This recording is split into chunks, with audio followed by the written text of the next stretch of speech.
যুক্তরাষ্ট্রের ওয়েস্ট টেক্সাসের মরুভূমিতে 3D printing প্রযুক্তির সাহায্যে নির্মিত হচ্ছে বিশ্বের প্রথম 3D প্রিন্টেড হোটেল। বিভিন্ন স্তরে এক প্রকার কনক্রিটের মতো মিশ্রণ দিয়ে হোটেলের দুটি মডেল ইউনিটের দেয়াল তৈরির কাজ করছে 3D প্রিন্টার। ভলকান নামের প্রিন্টারটির উচ্চতা প্রায় 15.5 ফুট ও প্রশস্ততায় প্রায় 46.5 ফুট, ওজন প্রায় 4.75 টন। এটি চাকার মাধ্যমে সাইটের বিভিন্ন অংশে চলাচল করে নির্মাণ কাজ করে যাচ্ছে।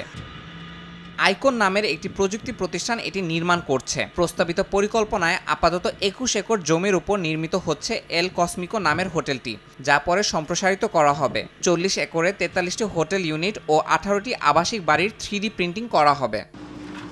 হোটেলটির মালিক বলছেন, এ ধরনের প্রযুক্তি নির্মাণে অসীম সৃজনশীলতা নিয়ে আসছে। প্রচলিত নির্মাণ পদ্ধতিতে বেশিরভাগ হোটেল 4 দেয়ালের মধ্যে সীমাবদ্ধ হলেও এই প্রযুক্তি ব্যবহার করে এ শিল্পে আরও স্বাধীনতা পাওয়া যাবে।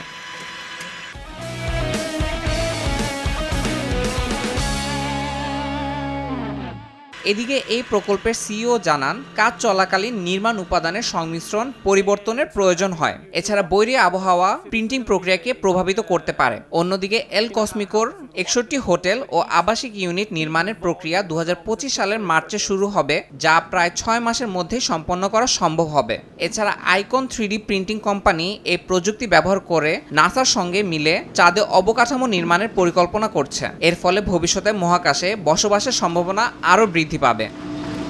ইয়াসিন মোহাম্মদ জিসান, সময় সংবাদ।